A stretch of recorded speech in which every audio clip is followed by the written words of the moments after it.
Do amor, Ceasa Campinas registra aumento da procura e também do preço da fruta. Reta final da campanha do agasalho que segue até esta quinta-feira e Câmara de Campinas é um dos pontos de coleta. No Na Ponta do Lápis, vamos entender como as tarifas dos Estados Unidos impactam no bolso do brasileiro.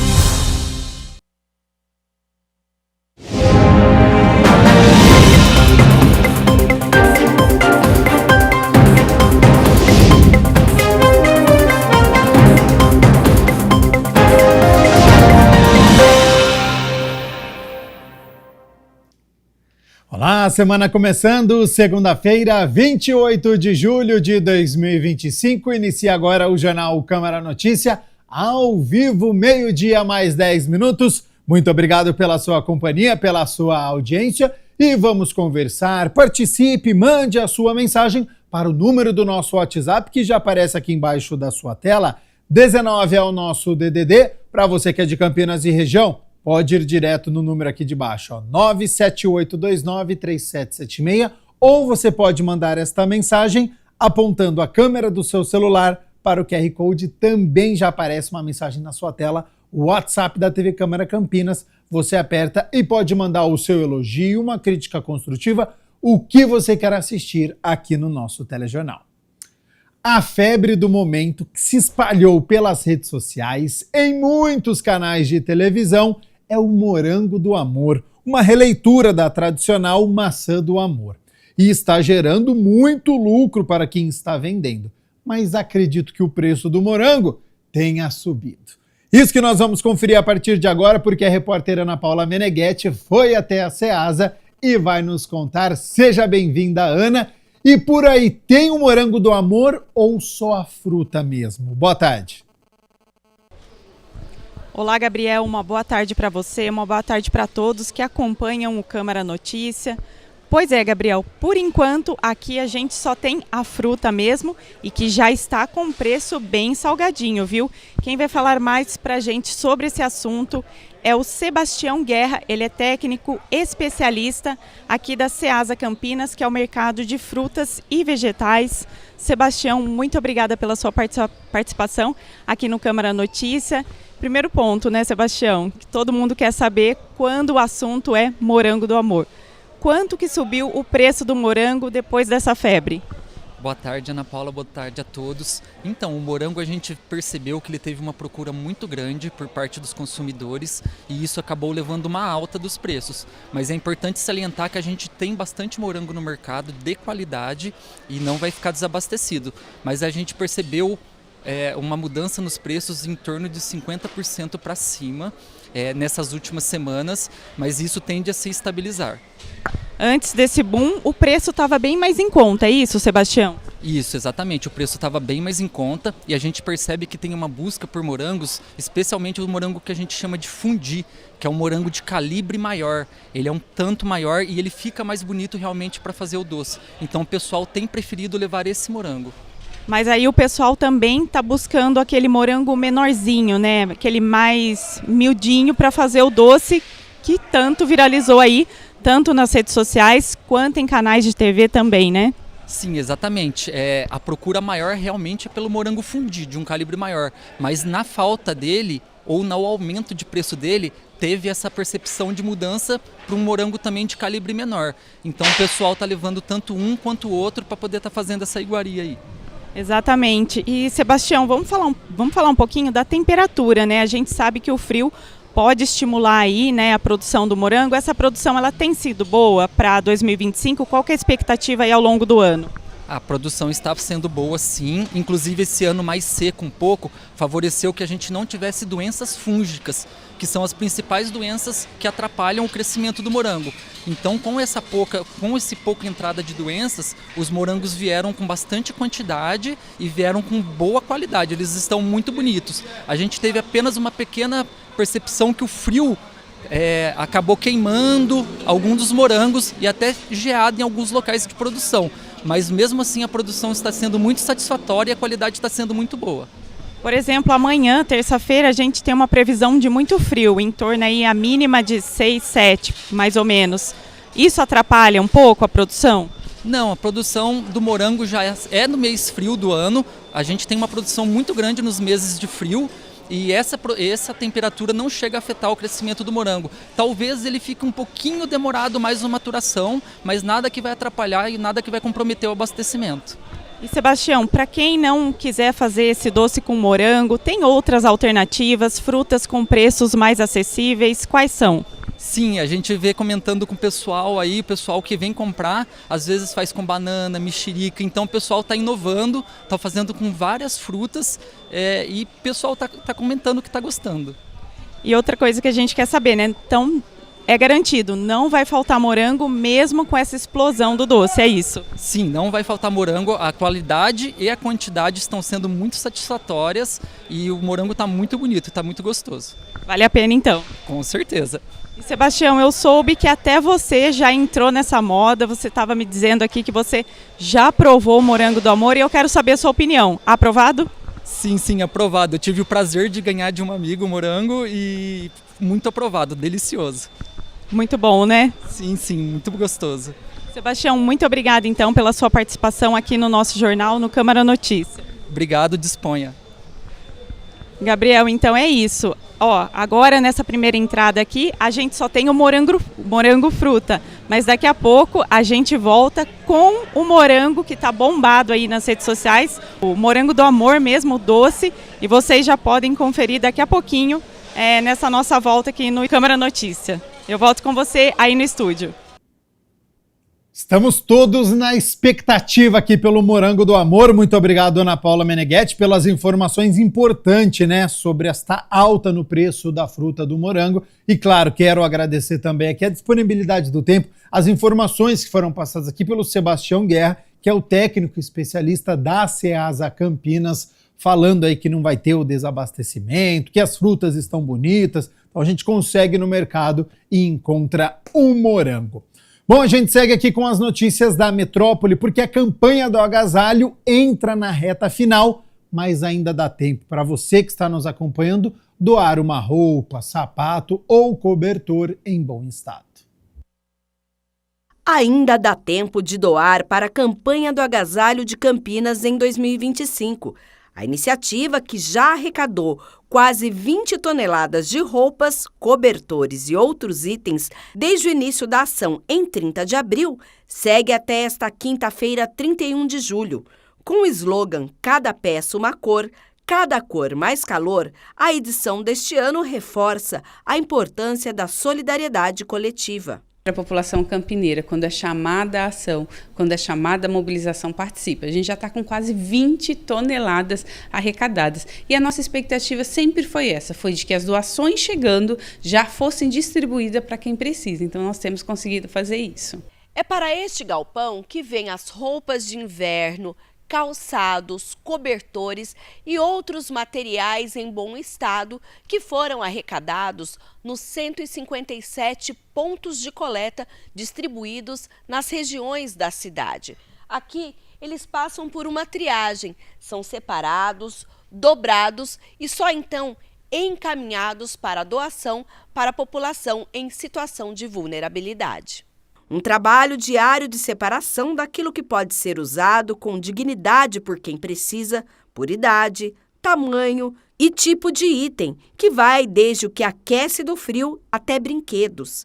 Aquilo que não serve para ser utilizado por ninguém vai direto para o descarte. A gente separa as roupas que são rasgadas, sujas e posteriormente a gente dobra, coloca em caixa, como vocês já viram. E posteriormente elas são destinadas às entidades sociais, para a população, para os nossos abrigos, para os CRAS. E isso é feito dessa forma. Muito trabalho então por aqui, né? Graças a Deus, aqui não para. A Câmara de Campinas, com entrada pela Avenida da Saudade, é um dos pontos de coleta. E para você que tem roupas, cobertores e sapatos em bom estado, pode doar em um dos locais com o endereço no site da campanha. Você que ainda não fez doação, ou se você já fez essa doação, a gente sabe o quanto tem ficado frio, principalmente nas manhãs e nas noites, e a sua doação pode fazer diferença. Pode ser um cobertor, pode ser um caminhão de cobertores, uma blusa ou várias caixas, não faz diferença. A diferença está no ato de você doar e alcançar uma vida que precisa naquele momento. Mais uma onda de frio está chegando aqui na cidade de Campinas, então eu reforço aqui, você que está nos acompanhando, que tem condições de fazer essa doação de uma roupa, de um cobertor, gorro, luva, procure um dos pontos aqui pela nossa cidade. A Câmara Municipal de Campinas está recebendo doações, Avenida da Saudade, número 1004, faça, porque tem muitas pessoas que estão em situação de vulnerabilidade e vai fazer a diferença no frio que está chegando aqui na cidade de Campinas. A gente segue aqui com o Jornal Câmara Notícia, porque fundado por nomes importantes da cidade, o Lar dos Velhinhos de Campinas completou no último dia 25 de julho 121 anos de muita história. A entidade, que é referência entre as instituições de longa permanência de idosos pelo serviço prestado a dezenas de idosos no município, completou mais um ano de vida. Parabéns!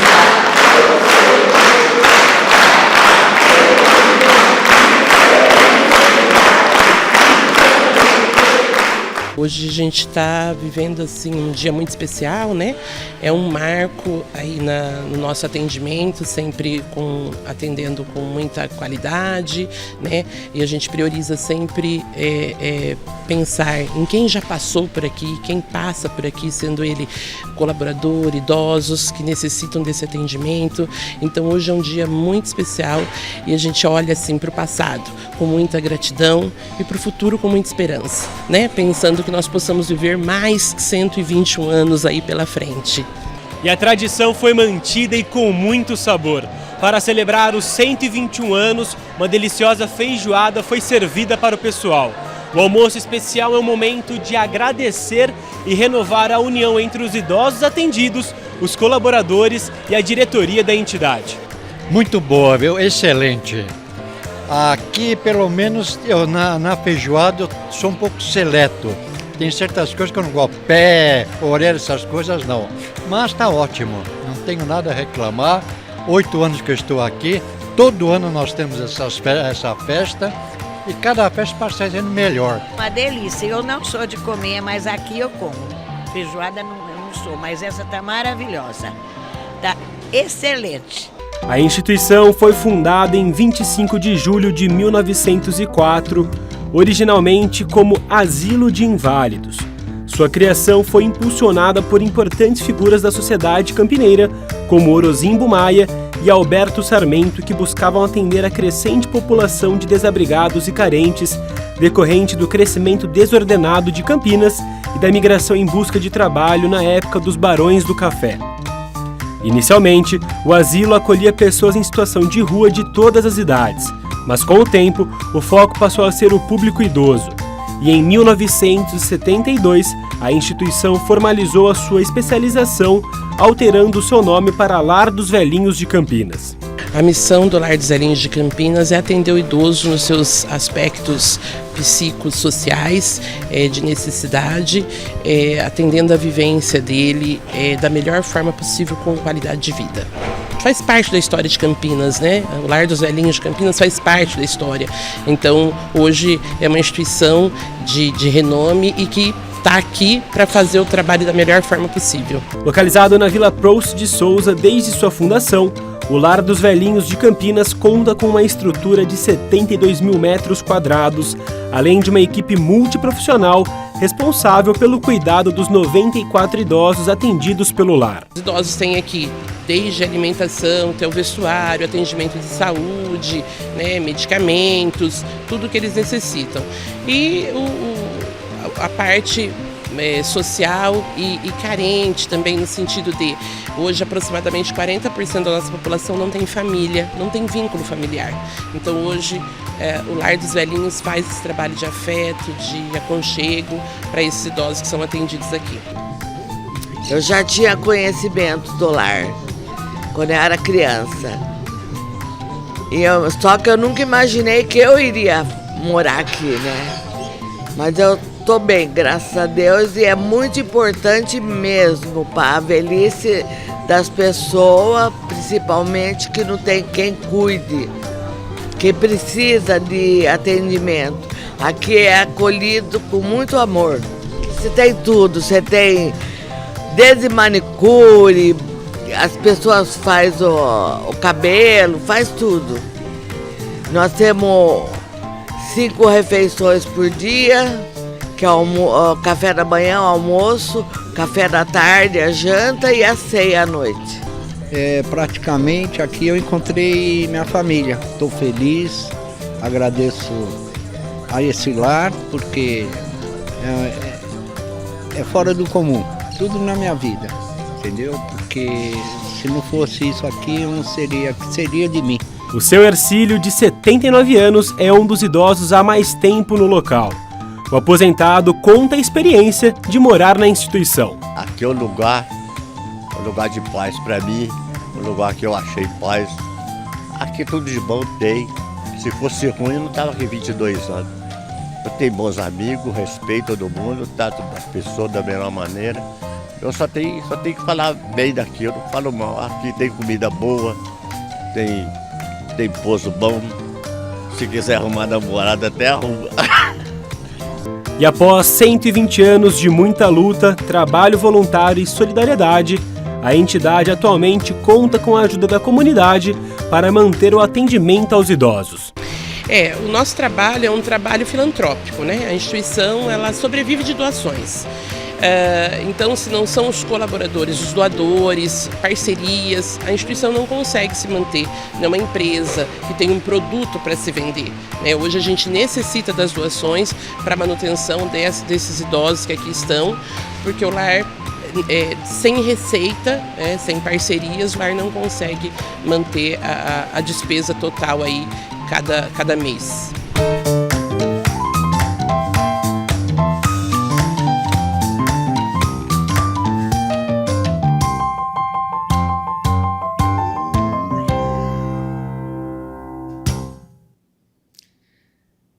Meio-dia mais 27 minutos, muito obrigado pela sua companhia, pela sua audiência. Vamos fazer o seguinte, rápido intervalo e na volta tem entrevista ao vivo. Nós vamos falar sobre a fraude no INSS. Lembrando, hein, mais de 1 milhão de pessoas já aderiram ao plano de ressarcimento. Nós vamos conversar com um especialista neste assunto que vai nos explicar sobre essas situações, né, dos beneficiários, dos aposentados que tiveram esse desconto indevido.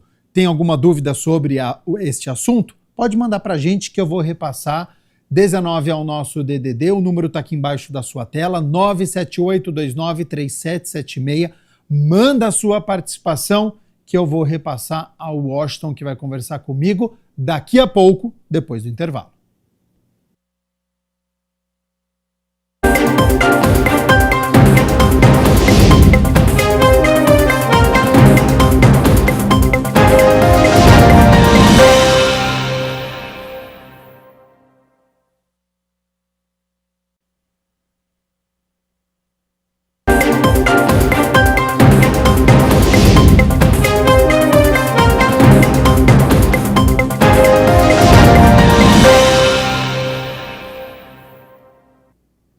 Câmara Notícia de volta ao vivo nesta segunda-feira. Muito obrigado pela sua companhia, pela sua audiência. E nós vamos falar agora sobre a fraude no INSS. Segundo a Polícia Federal e a Controladoria Geral da União, associações descontaram ilegalmente. E na época se falou em mais de 6 bilhões de reais de aposentadorias e pensões entre 2019 e 2024. Prometiam serviços para os quais não tinham estrutura para oferecer, como assessoria jurídica ou convênios com academias, planos de saúde. Para explicar essa situação, se já foi corrigida, se tem como saber quem foi vítima da fraude, eu converso agora com o Washington Barbosa, ele que é especialista em direito previdenciário e mestre em direito das relações sociais e trabalhistas e CEO da WB Cursos. Washington, primeiramente, muito obrigado pela disponibilidade do seu tempo, ter aceito o convite para participar aqui do jornal Câmara Notícia. Fiz uma contextualização, mas de que maneira esses descontos eles aconteciam e se de fato, né, eram ilegais. Seja bem-vindo e uma boa tarde. Boa tarde, Gabriel. Boa tarde a todos os nossos telespectadores. Realmente, assim, Isso foi uma situação muito complicada e muito complexa. Como é que, durante tanto tempo, as pessoas eram debitadas, um débito não autorizado e ninguém fazia nada. E o mais importante, Gabriel, o mais importante, você que está nos assistindo, é que todos os avisos foram dados. O TCU já tinha falado sobre isso, a possibilidade de riscos e de fraudes. Ficou claro no relatório da CGU que houve um incremento estrondoso, né? Eu estou falando, gente, de dobrar. De 2022, por exemplo, nós tínhamos algo em torno de R$700 mil em débitos. Quando passou para 2023, esse número dobrou, chegou a 1 bilhão de 700 milhões, passou para 1 bilhão e 300 milhões de reais. E quando foi de 23 para 24, esse número dobrou novamente, chegando a quase 2,5 bilhões de reais debitados. Qualquer pessoa olhando esse tipo de situação veria que algo não estava certo. Mais do que isso, Gabriel, as pessoas estavam reclamando o índice, e também está no relatório da CGU, o índice de reclamações sobre esse tipo de débito também estourou. Oscilava ali as reclamações em torno de 100, 100 e poucas, subiu para mais de 5 mil reclamações mês. Olha para isso. Então, todos os avisos foram dados, tudo foi feito, mas, no mínimo, por negligência, nada foi feito e as pessoas, os aposentados, as pensionistas, foram lesados. Washington, para quem está nos acompanhando e compreender essa situação, os descontos eles foram em aposentadorias e pensões pagas pelo Instituto Nacional do Seguro Social, o INSS, e as suspeitas atingem sindicatos, associações e até servidores do órgão? Exatamente, Gabriel. E aí eu diria, na verdade, não são suspeitas, né? Porque, assim, o que é que está claro hoje? Por exemplo, depois dessa história toda ser descoberta, mais ou menos uns 90 dias, depois disso ser descoberto, o INSS preparou uma ferramenta, né, lá no meu INSS. Ele virou e disse, olha, espera, vou informar para todo mundo que teve o débito. E essa pessoa que teve o débito, ela pode, na verdade, fazer o quê? Ela pode virar, olhar aquele débito e dizer se ela autorizou ou não. Só para a gente ter uma noção disso. Eram 3 milhões, quase 4 milhões de pessoas que tinham débitos. Sabe quantas reconheceram os débitos? Quantas? Menos de 40 mil pessoas. Olha para isso. De 3 milhões, quase 4, menos de 40 mil pessoas reconheceram o débito.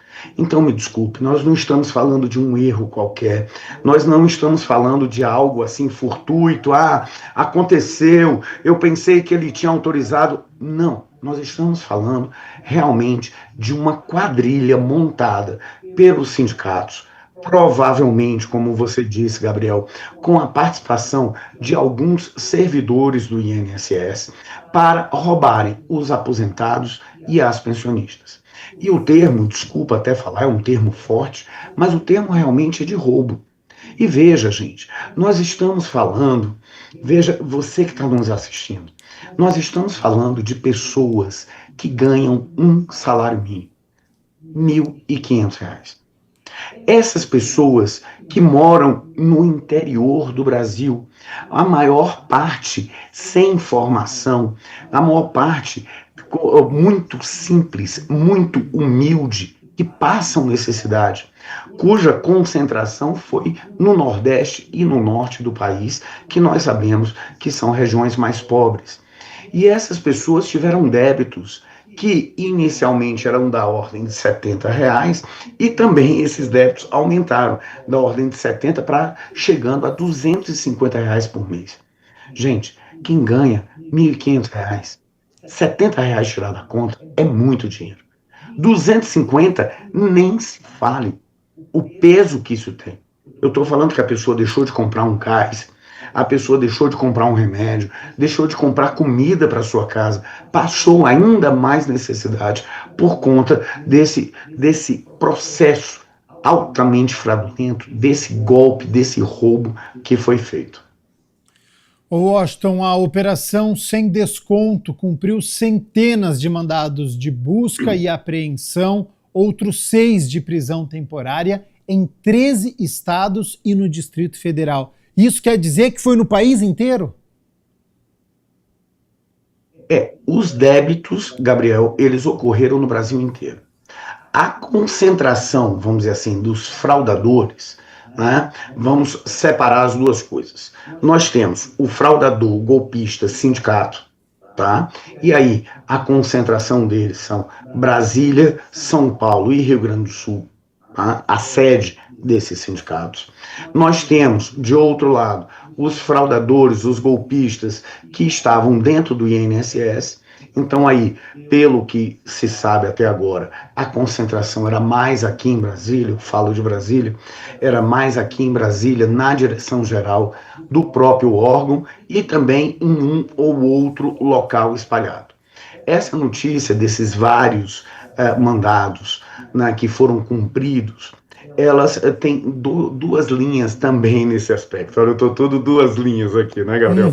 Mas vamos separar as 2 linhas. Tá. Nós temos, de um lado, os mandatos que foram feitos lá atrás, que foram feitos contra os sindicatos e contra alguns servidores, entre os quais o presidente, o antigo presidente e o antigo procurador do INSS, e foram feitas também para esses sindicatos, onde foram inclusive apreendidos bens e outras coisas.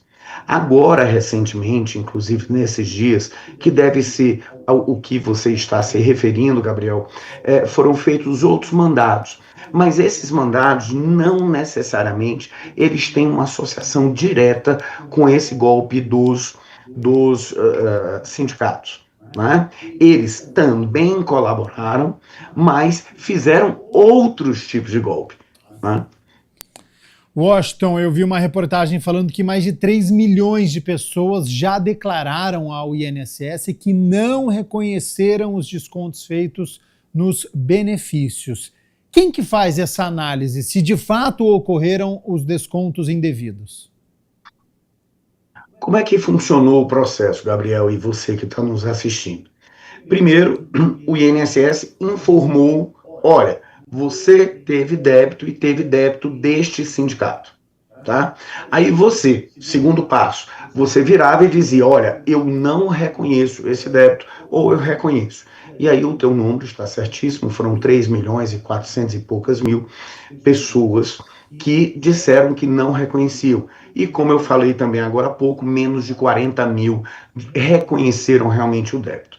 Esse foi o primeiro passo. Segundo passo, o INSS informou quanto foi debitado. Então, apareceu para você uma notificação no meu INSS que virou e diz, Gabriel, você foi debitado pela associação XPTO e esse débito alcançou o volume de R$2.000. Assim, tal mês tanto, tanto, tá? Esse foi o ponto. Paralelamente, o que é que houve?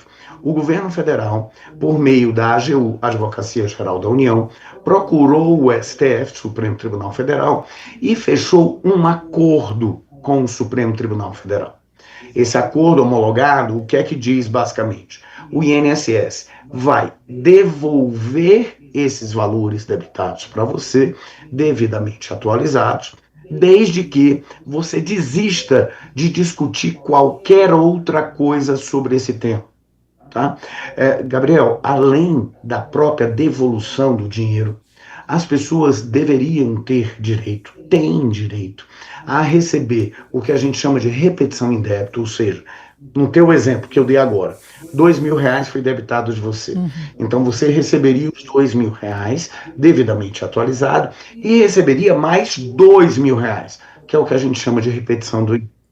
E além disso, você poderia e deveria requerer dano moral. Porque, como eu falei, a pessoa deixou de comer, deixou de comprar um gás, deixou de comprar um remédio, passou ainda mais necessidade. E isso, com certeza, gerou grande inconveniente para essa pessoa. Tá? Mas o governo virou e disse, no acordo, quem quiser receber, vai receber, mas vai ter que desistir de discutir toda e qualquer outra coisa a respeito disso. O primeiro lote saiu agora, dia 24, que foi já acreditado esses valores para quem aderiu. A adesão ainda está aberta, tá? A qualquer momento as pessoas podem aderir a este acordo e o dinheiro será devolvido pelo governo. Agora, detalhe, os sindicatos roubaram os aposentados junto com algumas pessoas do INSS. Quem é que paga a aposentadoria dessas pessoas? Somos nós, pagadores de impostos. Agora, quem vai devolver o dinheiro? É o próprio governo. Não são os sindicatos. É o próprio governo que vai devolver o dinheiro. E quem é que vai pagar mais uma vez? Nós, pagadores de impostos. Ah, mas depois o governo disse que vai procurar os sindicatos. Gente, desculpa, eu trabalho nessa área, a gente sabe como é um processo de execução e principalmente nesse caso que as instituições não têm um mínimo de estrutura, não têm bens, não têm nada para você poder executar. Gabriel, desculpa, eu acabei me alongando um pouco na resposta. É ótimo. Você deu uma ótima contextualização realmente do que está acontecendo. Dos meus questionamentos seria exatamente sobre isso que você acabou de responder, né? Porque não foi o governo que fez isso, mas foi o governo que precisou, então, pagar esses beneficiários, então acabou saindo de uma parte. Para quem está nos acompanhando... Gabriel, desculpa te interromper, mas até o seguinte, como dizia Margaret Thatcher, não existe dinheiro do governo, existe dinheiro do pagador de impostos. O governo não tem dinheiro. O dinheiro é meu, é seu que você está nos assistindo, de você que está nos assistindo aqui, que pagamos nossos impostos. Né? O governo não faz dinheiro, ele não tem uma árvorezinha de criar dinheiro. Exato. Né? Para quem está nos acompanhando, Washington, sobre essa situação atual, ainda tem como saber se os descontos aconteceram ou já se esgotou o prazo? Para quem está nos acompanhando, ainda dá tempo de receber essa mensagem, mas às vezes passou despercebido, dá tempo de solicitar que foi realizado um desconto indevido? Sim, Gabriel. Então veja, você que está nos assistindo aqui, o que é que você tem que fazer? Se você não fez nada ainda, você vai acessar o Meu INSS. O Meu INSS você acessa lá pela internet, é só colocar lá Meu INSS, vai chegar lá. Ou mesmo se você tiver baixado o app, né, o aplicativo no seu celular, pelo próprio celular você tem acesso a isso. Quando você acessar o Meu INSS, que você acessa com a senha do GovBR, você vai chegar e vai verificar em notificações. Lá nas notificações haverá, se for o caso, se tiver havido débito na tua conta, haverá lá o valor do débito, a quantidade, quem recebeu esse débito, né? O sindicato que recebeu, e vai ter a opção se você confirma ou se você contesta. Tá? Esse é um ponto, primeiro passo. Segundo passo, também lá no Meu INSS, você acessa em acordo, para você aderir ao acordo. Aderindo ao acordo, é aquilo que nós já falamos, você vai receber o valor devidamente corrigido, mas terá de abrir mão de discutir toda e qualquer outra coisa a respeito disso. Tá? Então, isso ainda está aberto, isso você ainda pode fazer, não tem problema nenhum. Na sua resposta anterior, você disse que os pagamentos eles já começaram a acontecer. De que forma isso está sendo realizado e tem como esse beneficiário acompanhar esse pedido de reembolso? Os pagamentos começaram, o primeiro lote foi agora dia 24 de julho. E, assim, segundo o governo, haverá vários lotes que acontecerão a cada 15 dias. Tá? Então, as pessoas receberam, essas primeiras pessoas receberam, e receberam aonde? Receberam no seu contra-cheque, na conta que você recebe o teu salário. Então, você está ali, você recebe tua aposentadoria no Banco do Brasil, na Caixa Econômica Federal. Tá? Então, naquela mesma conta, do mesmo jeito, foi feito o quê? Foi feito o crédito desses valores. No exemplo que eu dei aqui, do exemplo do Gabriel, se tivesse dado R$2.000, então seria creditado, foi, né, nesses dias, creditado para essas pessoas. Agora, quem foi creditado? Segundo o governo, ele está montando lotes a cada 15 dias, o primeiro foi esse, agora do dia 24, e esses lotes eles são montados conforme a data da adesão. Adesão a quê? Adesão ao acordo. Então, quem aderiu primeiro ao acordo, entra na fila primeiro e vai receber primeiro. Também, segundo o governo, até o final do ano, com previsão aí que o último lote seja no final de novembro, começo de dezembro, todos esses valores, todo mundo que aceitou o acordo será devidamente ressarcido. Duas questões, Washington, para não deixar passar batido. Caso não aconteça essa adesão dentro do prazo, o segurado ele vai ficar fora dessa lista de pagamentos automáticos? Em princípio, Gabriel, não existe um prazo para adesão ao acordo. Né? O que se estabeleceu foi um prazo, que é o prazo da última semana de novembro, para que se receba ainda este ano. E este prazo não foi estabelecido, desculpe, não foi estabelecido no acordo. Foi estabelecido por conta de uma questão orçamentária do governo federal. Tá? Agora, em tese, os valores foram debitados, isso prescreve a cada 5 anos, então ele está dentro do tempo, por isso que se viu lá que era de 2019 para cá, que o relatório da CGU, todos os dados trazem de 2019 para cá, e que os pagamentos estão sendo de 2020 para cá, que são os últimos 5 anos. Então, em tese, você não tem prazo para aderir. Se você quiser aderir ao acordo e quiser que o pagamento seja feito ainda este ano, aí você tem de fazê-lo até a última semana de novembro. E a outra questão, para também não deixar para trás, numa resposta anterior, você disse que foi feito um acordo com quem tinha feito uma ação judicial. O governo falou, olha, pode tirar, já reconhecemos o erro, o pagamento vai ser feito. Se mesmo assim a pessoa quiser entrar com uma ação judicial por algum prejuízo que ela teve neste período, tem como?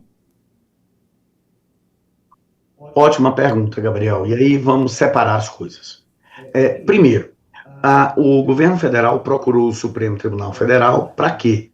Para suspender toda e qualquer ação que tivesse sido ajuizada no Brasil inteiro. Então, se você já tinha ajuizado uma ação, essa ação sua, ela está suspensa.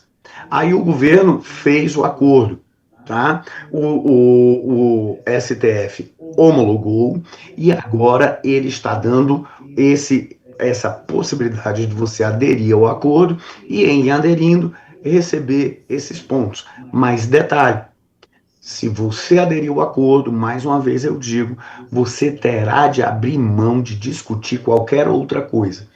Então, assim, se você recebeu o dinheiro, se você aderiu ao acordo, aí não adianta entrar com ação judicial. Se você entrar com ação judicial, o que é que vai acontecer com ela? Ela vai ser extinta sem julgamento de mérito, porque o valor já foi pago. E você ainda corre o risco até de receber uma multa, de ter que pagar uma multa por litigância de má-fé, que é aquela pessoa que discute sabendo que não tem direito. Tá? Agora, se você não aderiu ao acordo, se você não aderiu, você não vai receber o dinheiro nesta leva aí, e você poderá discutir isso na justiça. Tá? E aí, discutindo isso na justiça, também, como eu falei, você vai ter direito à devolução devidamente atualizado. Tá? Vai ter direito a que a gente chama de repetição em débito, ou seja, o mesmo valor, e vai poder requerer o dano moral previdenciário. Washington, numa resposta anterior sua, o senhor deu a explicação para entrar no aplicativo INSS, né, para conseguir as informações. E quem tem dificuldades em concluir este processo de forma digital, existe alguma outra possibilidade? Existe sim. As agências dos Correios, regra geral, a principal agência de cada localidade, elas estão elas estão autorizadas a fazer esse tipo de trabalho. Então, se você tem dificuldade de acessar a internet, de mexer em aplicativos e tal, você pode se dirigir a uma agência dos Correios e lá perguntar sobre este caso. E aí os Correios vai te dar toda a orientação, vai fazer todo o procedimento para você. Washington, para quem está preocupado com esta situação, né, porque foi de 2019, 2024, enfim, foram muitos anos, para conseguir combater as fraudes contra aposentados, o que seria necessário? O uso de biometria seria uma solução? Ajudaria? Precisa mudar alguma coisa no sistema? Gabriel, essa é a parte que nos deixa, principalmente no meu caso, que trabalho nessa área há muitos anos e estudo muito sobre o tema, essa é uma parte que nos deixa, a palavra é revoltado, né? Porque essa questão da biometria, essa questão da segunda conferência, essa questão do cuidado no credenciamento, ou seja, visitar a entidade, ver se realmente ela tem estrutura, se realmente ela consegue oferecer o que ela está prometendo, isso tudo estava previsto nas normas, isso tudo está previsto nas normas, isso tudo deveria ter sido feito. Mais ainda, temos como exemplo a questão dos empréstimos consignados, que antigamente não tinha o reconhecimento biométrico, tá? E as fraudes eram enormes. O que é que houve na hora que se colocou o reconhecimento biométrico? As fraudes praticamente zeraram, diminuíram drasticamente. Então, assim, o INSS sabia como fazer direito, o governo sabia como tomar os cuidados devidos, o Tribunal de Contas da União advertiu sobre os riscos dessa operação, houve orientação da própria CGU e de vários órgãos a esse respeito, mas não foi feito. Então, assim, a solução ela já está dada há muito tempo, e a solução está, inclusive, nos normativos do INSS. A solução está, inclusive, no termo de acordo que é assinado com as entidades, que é o que? A exigência de biometria. Washington, eu li uma reportagem que fala que as entidades investigadas elas não tinham sequer estrutura operacional para fornecer os serviços que ofereciam. É claro que os aposentados eles são as vítimas, mas tem alguma dica ou algum cuidado extra para os aposentados que estão cadastrados? A partir de agora, eles precisam fazer alguma coisa para ter um cuidado a mais ou não? Eu acho que a grande dica, o grande cuidado é você acompanhar os teus extratos, tá? Você não paga absolutamente nada por isso. É liberado de tarifas. Você pode chegar lá e fazer o quê? Você pode chegar lá e verificar no teu extrato o que é que foi feito. Então, poxa, você ganhava ali todo mês R$ 1.500. Esse mês veio 1.200. Opa, por quê? Então, vai lá e verifica, tá? E lá vai ter exatamente, tanto no extrato bancário, quanto também lá no meu INSS, tudo de forma gratuita, vai ter todos os detalhes, haverá todos os detalhes do teu pagamento. Quanto foi o valor do benefício, se houve algum empréstimo consignado que está debitado ali, se houve algum débito para a associação, você tem que acompanhar isso. Agora, Gabriel, me permita chamar a atenção dos filhos, dos sobrinhos, dos netos, Nós que temos um pouco mais de acesso à informação, um pouco mais de vamos dizer assim, de costume, né, de prática de se utilizar desses meios digitais, nós temos a obrigação de ajudar nossos pais, nossos tios, nossos avós a tomarem esses cuidados. A gente sabe que essas pessoas têm certa dificuldade. Então cabe a você, filho, tio, filho, sobrinho, neto, você ajudar o seu parente que já tem essa aposentadoria a acessar esses detalhes, a acompanhar. Esse é teu grande papel. E isso é muito importante que você faça. Governo federal, você gasta dinheiro em tantas publicidades inadequadas, né? A verba publicitária do governo é um absurdo, né? Por que você não faz uma campanha esclarecedora desse tipo de situação? Agora mesmo, com a história dessa fraude toda, os veículos de imprensa, como vocês aqui, a mídia, que divulgou isso, mas não houve uma propaganda sequer, uma peça publicitária sequer, explicando para a população o que é que ela deve fazer e como deve fazer. Então, temos que pegar uma parte dessa verba gigantesca de publicidade do governo federal e utilizar para conscientizar os aposentados, as aposentadas, aqueles que recebem benefícios assistenciais, principalmente eles que não têm tanto acesso à informação, conscientizá-los desse tipo de cuidado. Passar informação, ensinar como é que faz. Isso é muito importante e não é feito. Washington Barbosa, especialista em Direito Previdenciário, mestre em Direito das Relações Sociais e Trabalhistas, CEO da WB Cursos, muito obrigado pela disponibilidade do seu tempo novamente. Tenho certeza que as informações que foram ditas aqui de grande valia para o nosso telespectador, deu uma boa contextualizada nesta situação que muitas vezes não é fácil de entender, mas acho que agora ficou claro o que precisa ser feito e como que foi realizado e como está sendo, né, tomada as decisões. Já faço um novo convite para o senhor retornar até os nossos estúdios, participando aqui do Jornal Câmara Notícia, e fica aberto às suas considerações finais. Eu que agradeço, Gabriel, pelo convite. É sempre bom a gente poder ajudar de alguma forma e passar essas informações. E, mais uma vez, eu reforço.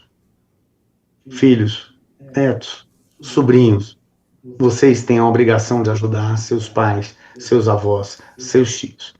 Gabriel, muito obrigado, parabéns pelo teu trabalho e parabéns à nossa TV por passar essas informações. Nós aqui agradecemos a participação ao vivo do Washington Barbosa aqui no Jornal Câmara Notícia, ao vivo nesta segunda-feira, 1h mais 1 minuto. A gente segue aqui com o nosso telejornal, porque agora é hora das notícias do Legislativo. Durante todo este mês de julho, nós estamos mostrando aqui um balanço, uma análise do trabalho realizado pelas comissões, frentes parlamentares.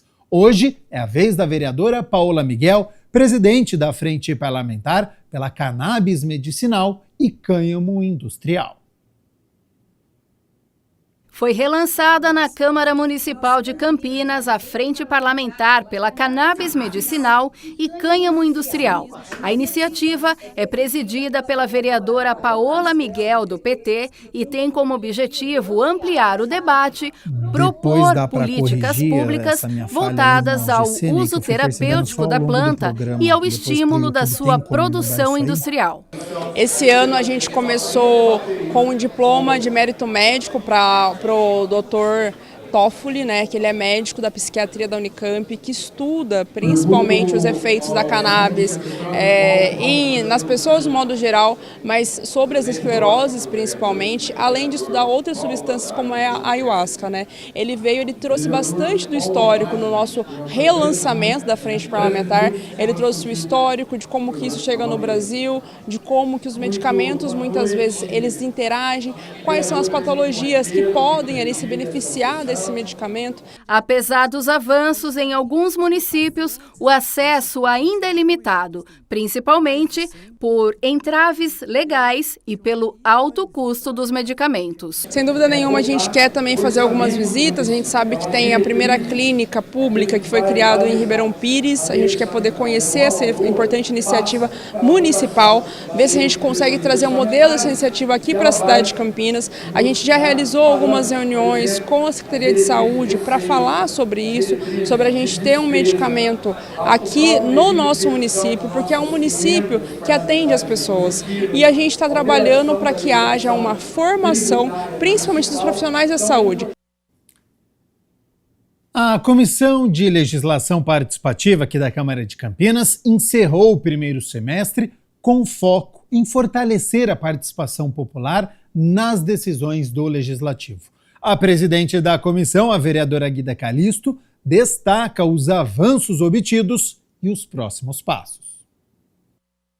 A Comissão de Legislação Participativa realizou 3 encontros na Câmara Municipal de Campinas neste primeiro semestre de 2025, sob a presidência da vereadora Guida Calisto e composta pelos membros Paulo Haddad, Mariana Conte, Igor Diego e Wagner Romão. O grupo tem como foco o diálogo aberto com a população. O primeiro debate tratou da ampliação da Semana Antônio da Costa Santos, transformando a homenagem em um mês inteiro de atividades. Faço uma análise positiva. Nós iniciamos essa comissão, fizemos algumas reuniões e discutimos pelo menos 2 ou 3 projetos bastante importantes. Primeiro, o projeto, a extensão do projeto de lei, da lei que fala Antônio da Costa Santos, que era uma semana, que é justamente na semana do aniversário de nascimento do prefeito Antônio da Costa Santos, que acontece ali no início do mês de março, né? Nós apresentamos uma alteração na lei que fala para transformar no mês. Por quê? Porque essa lei fala que todos os espaços públicos, escola, espaço cultural, debater projetos que versam sobre arquitetura pública, sobre utilização do espaço público, sobre o direito à cidade. Outra pauta importante foi a proposta de criação do Conselho Participativo Municipal. A ideia é que representantes de diferentes conselhos e movimentos sociais acompanhem de perto a elaboração de políticas públicas, com voz ativa e espaço garantido no processo decisório. O outro projeto é um projeto que eu tô super apaixonada, que é um conselho que a gente está criando, um conselho nos territórios para que as pessoas que moram nos territórios, elas possam ser eleitas nesse conselho e pensar essas demandas. Por quê? Veja, a gente sabe que quando um prefeito ganha a cidade, ele acaba compartilhando com seus aliados estarem em cargos que vai garantir a zeladoria da cidade, por exemplo, né? E muitas vezes essas pessoas não têm o olhar que a população tem. Essas pessoas que estão ocupando esses cargos, elas priorizam determinadas demandas, deixando outras que a população tá sofrendo, que a população está precisando. Então, o Conselho Participativo é para isso, é para que cada território tenha um conselho que esteja presente gente da população, do serviço público e também pessoas indicadas pelo executivo para que eles possam ali discutir, deliberar sobre quais são as demandas mais prioritárias naquele território.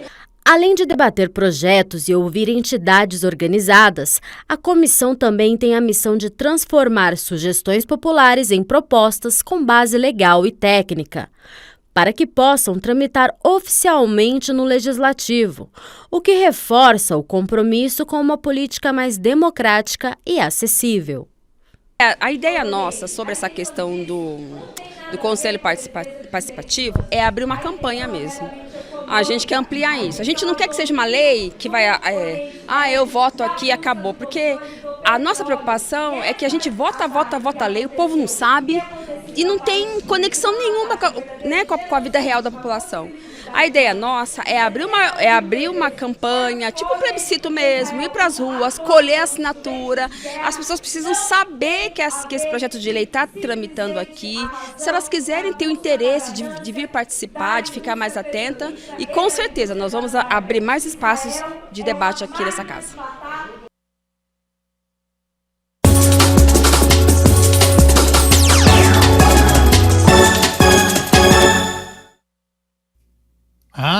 fim de semana ruim para as duas equipes da cidade, só derrota, viu? No sábado, o Guarani recebeu o Náutico no Brinco de Ouro, foi dominado e perdeu a partida. Aos 15 minutos, o Náutico assustou. Cruzamento da direita e Marco Antônio, livre na área, não conseguiu aproveitar. Aos 18 minutos, Marco Antônio, de novo ele, resolveu arriscar, mas à direita do gol. Só dava Timbu, agora Paulo Sérgio recebeu dentro da área, virou e chutou todo torto. Que chance! Aos 34 minutos, cobrança de escanteio, Matheus Silva ganhou pelo alto, mas a zaga bugrina conseguiu desviar. Somente aos 40 minutos, o Guarani apareceu no ataque, Emerson cruzou e Bruno Santos, de peito, por pouco não marca um golaço. Até que aos 47 minutos, Lucas Cardoso cobrou bela falta. Andrei se esticou todo e não alcançou. 1-0 Náutico no finalzinho da primeira etapa. No segundo tempo, por pouco, Muriel não se enrola com a bola e o Bugre consegue o empate. O Náutico respondeu com Kelvin, mas furou o chute. Aos 30 minutos, os visitantes chegaram novamente pela bola aérea, mas Andrei ficou com ela. Até que aos 49 minutos, na última oportunidade do jogo, o zagueiro Rafael saiu do banco de reservas e, como um centroavante, cabeceou no cantinho. Mas Muriel foi buscar, bela defesa, e ficou nisso, no Brinco de Ouro, Guarani 0, Náutico 1.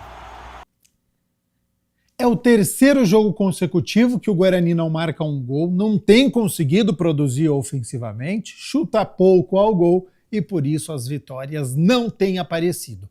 Quarto jogo consecutivo que a equipe não consegue a vitória, viu? E com isso a diretoria optou pela demissão do técnico Marcelo Fernandes e o Matheus Costa foi anunciado agora há pouco, tá? É o treinador que estava no Ipiranga, lá do Rio Grande do Sul, é o 6º colocado neste Campeonato Brasileiro da Série C, trocou o Ipiranga pelo Guarani e vai ter muito trabalho, já que a semana é decisiva. Neste sábado, 5 horas da tarde, acontece o derby contra a Ponte Preta no estádio Moisés Lucarelli. Então, a partir de hoje já vai ter que juntar os cacos, conhecer o elenco e conseguir uma forma de melhorar o rendimento da equipe.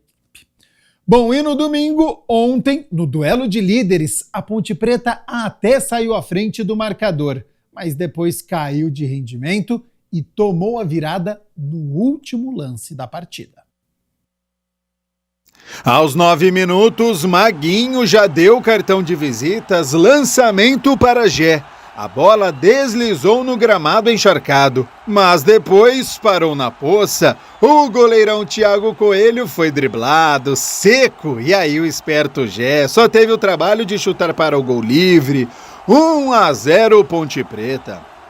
Aos 16 minutos, Maguinho invadiu a área, cruzou e agora Thiago Coelho conseguiu afastar. Até que aos 19 minutos, Tomás Bastos cobrou falta. Gé desviou e Calisson, livre de marcação, colocou para o fundo das redes. Tudo igual, 1-1. Só que o auxiliar levantou o instrumento de trabalho anulando o gol. Não tem VAR na Série C. Os atletas do Caxias foram reclamar. O auxiliar chamou o árbitro, contou o lance e o gol foi validado. Então tudo igual, 1-1. Aos 37 minutos, a Poça traiu Pedro Rocha, só que Eduardo Melo não chutou, quis caminhar com a bola que ficou presa no gramado encharcado e a zaga pontepretana conseguiu mandar para escanteio. Luiz Felipe de longe obrigou o Thiago Coelho a fazer boa defesa. Ainda no final do primeiro tempo, Luiz Felipe arriscou mais uma de muito longe e de novo o goleirão do Caxias foi buscar. No segundo tempo, a Ponte chegou com Wanderson de cabeça, mas Thiago Coelho fez a defesa. Aos 15 minutos, Tomás Bastos colocou veneno na bola, cheio de curva, e Pedro Rocha espalmou como deu. Aos 23 minutos, Pedro Rocha esticou o braço e fez bela defesa. Aos 34 minutos, Pedro Rocha quis sair jogando. Iago, esperto, esticou a perna e fez o gol. 2-1 Caxias. Só que não, erroneamente o árbitro anulou o gol. Aos 49 minutos, a Ponte ainda teve a chance da vitória com Pacheco, que bateu cruzado, mas para fora. E não é que aos 53 minutos, em cobrança de escanteio, Lohan saiu do banco de reservas e de cabeça marcou no último lance da partida. Que castigo! Então ficou nisso, Caxias 2, Ponte Preta 1. Muita chuva, né? O gramado encharcado acabou comprometendo o nível técnico da partida, mas a Ponte encarou o adversário, jogou de igual para igual. O problema foi no segundo tempo, quando o técnico Alberto Valentim fez as alterações e quem entrou não deu conta do recado, o ritmo caiu e aí a pressão do Caxias deu certo. Derrota que deixa a Ponte na vice-liderança e agora já começa a pensar no derby contra o Guarani no Majestoso. Nenhum jogador que estava pendurado recebeu cartão amarelo, então o treinador pontepretano vai ter força máxima para este confronto, que ao longo da semana nós vamos falar bastante entre Ponte Preta e Guarani, que se enfrentam neste sábado.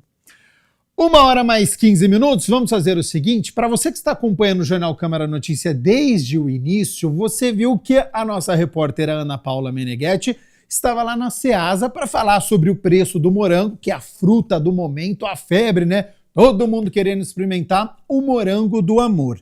E ela prometeu que iria voltar aqui no Jornal Câmara Notícia, mas agora com o morango do amor, não só com a fruta. Está ao lado de uma confeiteira, é isso mesmo? Seja bem-vinda novamente e boa tarde, Ana. Olá, Gabriel, uma boa tarde para você novamente, uma boa tarde para todos que acompanham o Câmara Notícia. É isso mesmo, Gabriel. Eu estou aqui do lado da confeiteira Andréia Marcolini. Ela é confeiteira já há 10 anos e a Andréia entrou na onda, né, Andréia, desse boom do morango do amor, e ela está aqui para falar para a gente quanto que aumentou essa produção, como é que está a sua rotina depois desse doce ter viralizado. Uma boa tarde, obrigada pela participação aqui com a gente. Olá, eu que agradeço a participação. Olha, realmente foi um boom, né? Eu acho que é algo que, assim, que ninguém esperava. E está sendo aí a sensação do momento. O retorno financeiro está sendo bem atrativo, não só para mim, como para a maioria, né, das colegas de profissão. E quando a gente faz assim com carinho, gente, não tem como dar errado, né? Eu falo assim que ele é uma releitura da maçã do amor, daqueles espetinhos de chocolate. Ele é mais gourmet, então não tem como não gostar e não tem como dar errado, né? Então, aproveitando aí a cada venda, aproveitando a cada novo cliente, né? E vamos lá. André, você estava me contando que ontem mesmo você acabou produzindo 80 morangos do amor, é isso? Então, a produção está sendo bem vantajosa, né? Ontem foram 80 morangos, no sábado também não foi muito diferente disso. E a tendência, assim, desse momento é ir cada vez mais aumentando, né? E vamos aproveitar, enquanto o pessoal aí estiver aderindo, né, ao Morango do Amor, vamos estar aí produzindo.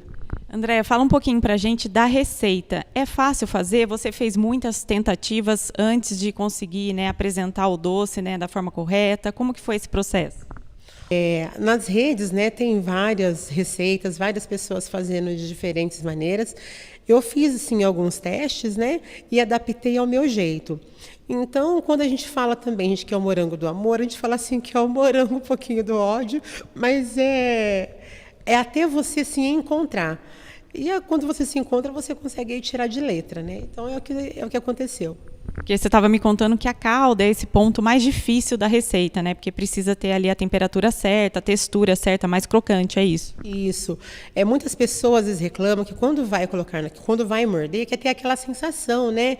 Aquela sensação de creque, aquela coisinha gostosa. E não pode ser também uma casca muito dura, tem que ser uma casca feita na temperatura correta. Tem pessoas que trabalham ali com termômetro, mas também tem outras técnicas, né? Que é ali aquela questão ali da água fria, que você vai pingando ali aos poucos. Aí você vai provando até que ficar a joia. E André, você estava comentando também aqui com a gente, né, nos bastidores aqui da receita, que o corante já está faltando no mercado, é isso? Olha, falta corante, falta alguns insumos, né? Tem pessoas que usam não só ali o vinagre, mas usa também ali a glucose. Então, o pessoal aí está tendo que rodar para poder conseguir aí os insumos necessários, né? Mas pelo menos o morango não está faltando. É uma receita que é possível todos fazerem, tá? Ali por brigadeiro de ninho, é uma lata de leite condensado, uma de creme de leite. O creme de leite é bem interessante vocês usarem, que tem uma boa gordura, tá bom? E uma colher de sopa de manteiga. Aí você vai ali colocar tudo junto e você vai ali testando ali o ponto, né? Que é deixar um brigadeiro bem firme. Coloca numa vasilha, coloca um plastiquinho e coloca na geladeira ali por aproximadamente umas 3, 4 horas. Em relação à calda, a calda é em torno de 250 gramas de açúcar, 75 ml de água e 3 colheres de sopa de vinagre. Isso daí é para quem vai fazer, vamos supor, vou arriscar fazer em casa, então estou dando uma receita reduzida. E depois é só enrolar o morango nessa massinha, né, do brigadeiro e depois passar na calda, é isso? Isso, daí você já envolve, né, ali o morango ali no brigadeiro, volta para a geladeira para poder descansar mais um pouquinho também. Daí, nesse meio tempo, você vai fazendo ali a calda. Tá? Viu ali que a calda já deu ponto, ali que chega até uns 150 graus, mais ou menos. Caso você tenha o termômetro, se você também não tiver o termômetro, é possível fazer também. Tá? Você vai fazendo ali o teste. Pega ali uma colher e vai pingando aos pouquinhos na água fria. Na hora que você sentir aquele barulhinho de vidro quebrando, já é o ponto. Daí você já pode começar a banhar. Tá certo, Andréia. E é muito importante, né, que a gente sabe que viralizou algo doce, algo bom, né? Isso é difícil de acontecer. Geralmente a internet propaga muitas coisas ruins, né? Notícias ruins. Então, acho interessante esse doce ter viralizado e já está até ganhando aí confeitarias de outros países, não é mesmo? Gente, que nem eu falei, né? Foi uma surpresa. Né, uma surpresa para todas nós, né?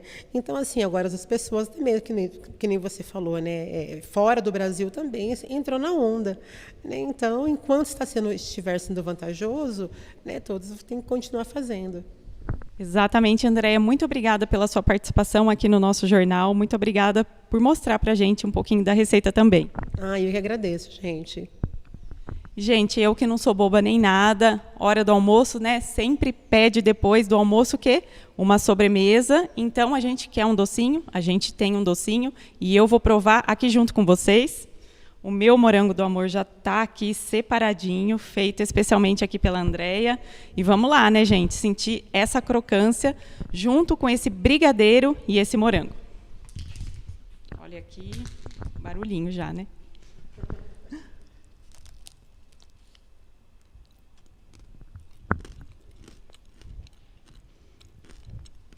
Muito bom. Casquinha bem fininha. Creme bem gostoso também. O morango ainda não apareceu, mas já ele aparece, né? Mas está aqui, gente, muito bom. Gabriel, sinto muito que eu sei que você está com vontade aí no estúdio.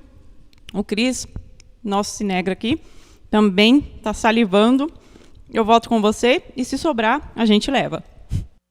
Eu vou esperar então, viu, Ana Paula Meneghetti, para saber se de fato vai aparecer aqui no nosso estúdio este morango do amor, ou pelo menos na redação, na hora que acabar aqui o nosso telejornal. Quero agradecer, claro, a nossa repórter Ana Paula Meneghetti e também, né, a Andréia Marcolino, que é confeiteira, por ter recebido a nossa equipe e feito aí o morango do amor. Bom, a gente segue aqui com o nosso telejornal, porque na próxima sexta-feira, dia 1º de agosto, começam as tarifas, 50% sobre os produtos brasileiros, de acordo com uma política estabelecida pelo presidente Donald Trump dos Estados Unidos. A nossa equipe conversou com um professor de economia que vai explicar sobre este cenário econômico atual, tema que você acompanha no Na Ponta do Lápis.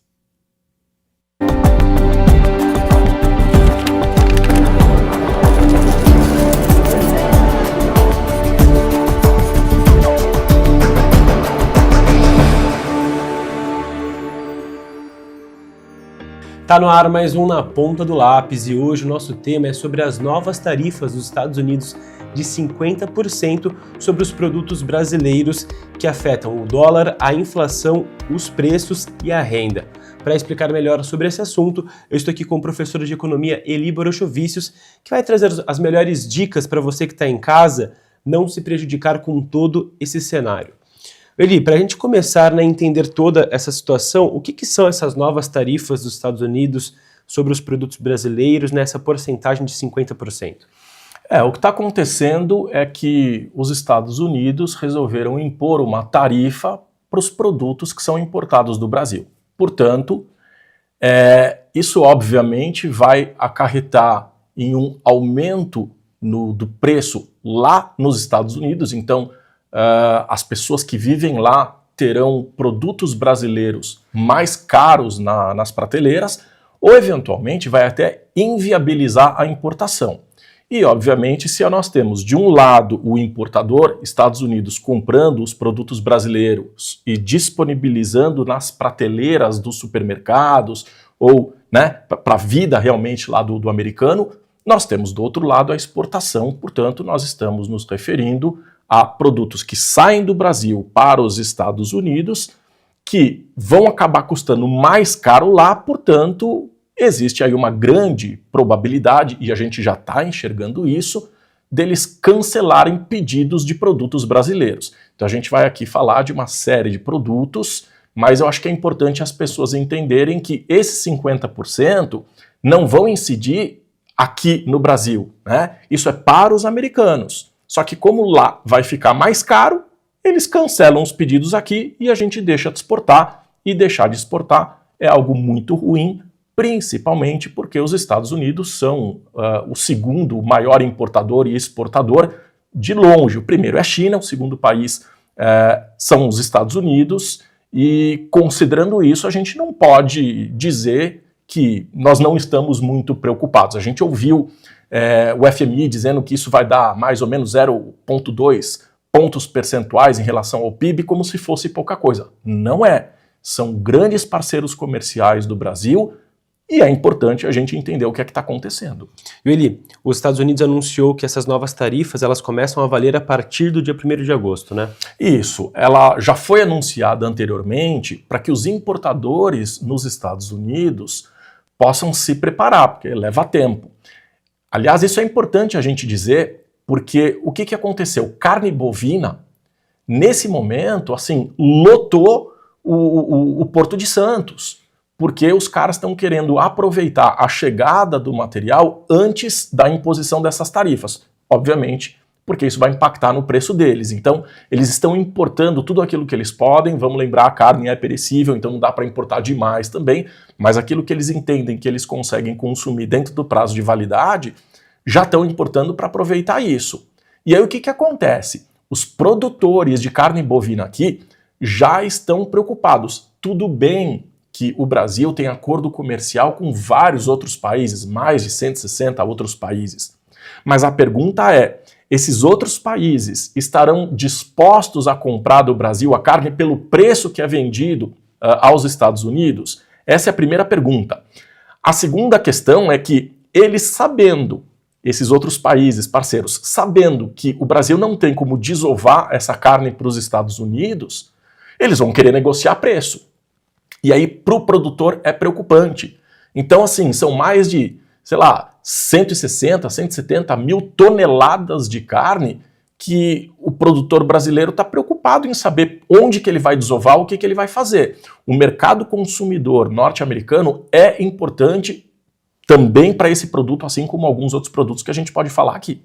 E quais são os outros setores também que vão ser afetados? A questão do petróleo bruto, a questão da aeronaves, a questão da Embraer, produtos de agronegócio, né, laranja, café.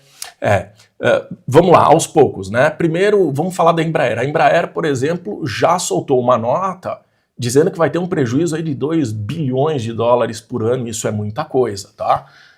Mas por quê? Porque algumas aeronaves, elas são específicas para o mercado americano. E ela não consegue, por exemplo, pegar essas aeronaves e desovar em algum outro mercado. Então, A Embraer já avisou, olha, eu vou ter problema. Embraer é uma empresa SA de capital aberto, a gente já viu na Bolsa de Valores uma queda, né, no índice Bovespa em função, né, da queda de valor de mercado dessas empresas. Então a gente tem, por exemplo, você tocou no setor de laranja. As empresas produtoras de laranja já avisaram que não tem para onde escoar o mercado. Então isso para eles é um problema grave. Aparentemente aí, acho que 70% da produção de laranja vai para lá. Vamos falar, por exemplo, de piscicultura, vamos falar dos peixes. Existem também algumas espécies de peixes que são compradas em 70%, 80% majoritariamente pelo mercado norte-americano. Também vai sofrer. Já saíram notícias sobre o mel, 80% do mercado aqui nacional ele é consumido pelo norte-americano. E assim, vários produtos já foram, vários containers do produto já foram cancelados no mercado e eles não têm para onde escoar, eles não têm para onde vender, eles não têm o que fazer. Vão ter que procurar um parceiro, né? E aí o que acontece? Muita gente está apostando na China, mas a China está investindo muito no Brasil. Isso não significa que a China vai conseguir ou que ela tenha interesse em assumir essa demanda dos Estados Unidos. Exatamente. Nem tudo aquilo que é vendido aos Estados Unidos é o mercado comprador oriental chinês. Então, são algumas preocupações que a gente tem. Então, a gente falou aqui carne, a gente falou peixe, a gente falou de laranja, a gente falou do mel, a gente falou de avião, a gente não pode esquecer do mercado de mineração. Então, a gente já tem visto as associações de pedras reclamarem, dizendo que a situação está difícil porque estão tendo cancelamentos, está ficando muito caro, né, para colocar esse produto lá nos Estados Unidos. Estão cancelando os pedidos e não tem o que fazer. Aí é que começa a ter uma série de problemas, porque se essas empresas estão recebendo cancelamento, não estão vendendo, como é que elas vão pagar os impostos e o governo precisa desse imposto? Como é que vão fazer para manter os funcionários? Talvez nós tenhamos aí um aumento da taxa de empregabilidade. A taxa de desemprego deve aumentar. O desemprego aumenta, a empregabilidade é reduzida. Assim, a gente já começa a ter uma série de movimentações aqui que podem ser prejudiciais para a economia nacional. Agora, o café, que é o que você tocou aqui no assunto, ele é interessante porque o café ele é muito consumido no Brasil. E aí, se não conseguir exportar para lá, talvez o mercado interno consiga absorver. E se o mercado interno absorve e eu não consigo mandar esse produto para fora, possivelmente os produtores vão reduzir a lucratividade, porque como o dólar está alto, eles teoricamente receberiam mais exportando do que aqui. Em dólar do que vendendo por real. Pois é, então o que muita gente diz é, como vai abastecer o mercado interno, tende a reduzir o custo pela oferta que se tem. Só que o problema é que está sendo uma oferta num preço menor. E isso é prejudicial para o produtor. O que o produtor vai fazer? Reduzir a oferta. Então, é possível que nós tenhamos uma redução no preço? Ok, é possível que isso aconteça, mas também é possível que essa redução não aconteça. E vamos lembrar que o preço do café disparou, foi lá para cima. Tá todo mundo vendo isso. Será que vai ter uma queda? Eu particularmente não acredito nisso. Eu entendo que os produtores vão reduzir a produção, considerando que terão de qualquer maneira que jogar esse produto para o mercado interno num preço menor, para tentar aumentar o preço e manter a sua lucratividade. E Eli, como que tudo isso, né, impacta realmente no bolso do brasileiro, né, do pessoal que está em casa assistindo, os combustíveis que todo mundo fica preocupado, a questão da gasolina, também ela vai ser impactada o preço devido a toda essa questão ou não? Vamos entender o seguinte, exportação significa que eu mando o produto para fora e aí entram dólares, certo? E se está entrando dólar, o dólar é um produto, tem muita oferta, o preço tende a cair. Como eu reduzo a exportação e aí deixa de entrar dólar, a tendência é você ter uma alta no câmbio. E aí, com o dólar mais alto, os produtos importados vão ficar mais caros. E nós vivemos um mundo globalizado. A gente precisa importar. E essa importação que nós fazemos vai vir num preço mais alto. Resultado, por exemplo, se eu importo trigo, eu vou ter o pão mais caro. Então o pãozinho na mesa do brasileiro vai ficar mais caro. Se a gente já tem hoje os preços dos alimentos, e aí eu me refiro frutas, tubérculos, os vegetais, tudo isso está caro porque os insumos estão caros para a lavoura. E se a gente importa fertilizantes, principalmente aí da Rússia, da Ucrânia, com o dólar mais alto vai ficar mais caro ainda. Então os insumos mais caros aumentam o custo do produtor, ele tem que repassar isso. Vai ser no produto final. A gente vai pagar mais caro. E como fugir desse cenário ali? Quais são as principais dicas? Tem algumas dicas que dê para o pessoal de casa anotar aí? Como que é? Monitorar gastos, ficar atento aos noticiários de economia para acompanhar a alta do dólar? Como que é? Tem algumas coisas assim que estão fora da nossa mão. E aí é uma questão política, então eu entendo que exista aí uma certa preocupação política em tentar eventualmente fazer uma negociação para ver se consegue ou voltar atrás ou tentar entender um pouco isso melhor, mas a verdade é que os Estados Unidos ficaram muito machucados com a ideia do BRICS ter uma moeda comum. É importante dizer que não é uma moeda única, assim como existe, por exemplo, o euro, né? Não é uma moeda única, é uma moeda comum. A ideia é negociar deixando o dólar de lado, e isso, teoricamente, enfraquece o dólar, o que não é bom. Então, obviamente, isso acabou mexendo com a economia norte-americana, e eles estão dizendo, olha, o dólar ainda é forte, o dólar precisa ser forte, não dá para vocês quererem nos abandonar. Então, a gente vai colocar uma tarifa mais alta para vocês vão machucar a gente vai machucar vocês, e aí é uma briga de gente grande em que todo mundo se machuca, o que não é bom. E o Brasil, por historicamente ser um país de negociação, o que se espera, e a gente vai ter um pronunciamento do nosso presidente falando um pouco sobre isso, tudo isso demora um pouco, né, para funcionar. Não é do dia para a noite. Não é do dia para a noite. Agora, não dá para saber se em 1º de agosto, que está logo aí, se de fato a gente vai ter ou não vai ter esse acréscimo aí de 50%.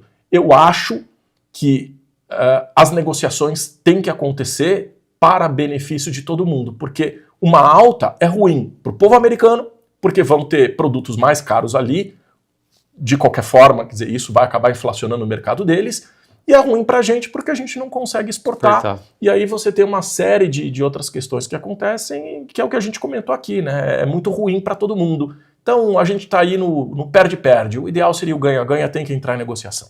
Importante, então, é não entrar em pânico, manter-se informado de tudo e tomar decisões baseadas em dados concretos, né, Eli? Principalmente porque tem coisas que fogem ao nosso controle. O que foge ao controle não tem o que fazer. Então a gente tem que se preparar para o que pode acontecer. E o que pode acontecer é um aumento nos preços, portanto, aumentar a inflação.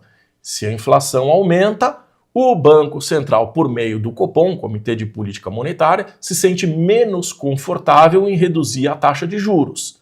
E se não cai a taxa de juros, o crédito fica mais caro. E o crédito fica mais caro para a pessoa física e para a pessoa jurídica. E crédito ficando mais caro, os preços sobem. Tem mais alguma dica para o pessoal que está em casa dessa questão, dessas novas tarifas dos Estados Unidos sobre o Brasil? Mais alguma dica que o pessoal pode ter no dia a dia, assim, dessa questão? Olha, a única coisa que eu posso dizer é que o Brasil tem se aproximado muito da China, tem importado muito, exportado. A China tem investido muito no Brasil.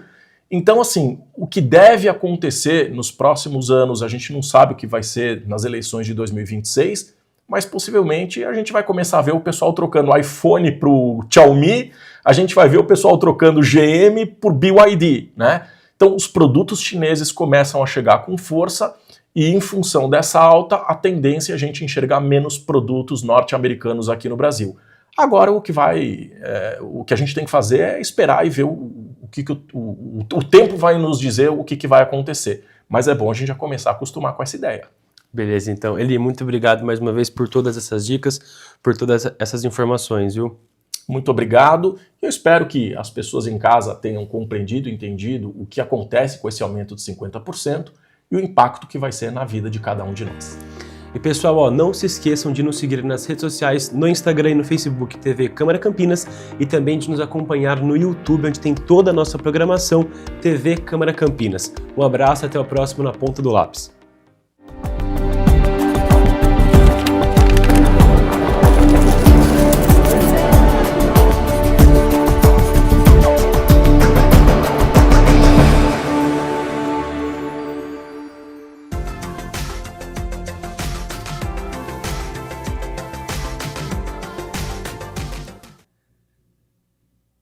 Segunda-feira chuvosa aqui em Campinas, né? Na madrugada, o vendaval mudou o tempo. Foram registradas, rajadas de até 68 km por hora. Aumentou a nebulosidade, choveu na cidade nesta manhã. Dia fica instável, por conta da passagem de um sistema frontal. Uma frente fria associada à presença de um ciclone extratropical sobre o sul do país. Estas condições de instabilidade devem dar lugar a uma massa de ar mais frio, seco e estável, que segue aí aqui no sistema. Então, as temperaturas vão cair, Amanhã o sol aparece entre nuvens e as temperaturas estão aqui na minha tela. Então, para você já se preparar para esta terça-feira, mínima de 8 graus. Aquele cobertor vai ter que sair do armário, o casaco mais pesado também, porque a terça-feira é de friaca. Ao longo do dia a temperatura até sobe, mas não passa dos 21 graus aqui na cidade de Campinas. O Jornal Câmara Notícia fica por aqui. Muito obrigado pela sua companhia, pela sua audiência. Continue na nossa programação e nos vemos amanhã na terça-feira ao meio-dia ao vivo. Te esperem. Até lá. Tchau, tchau.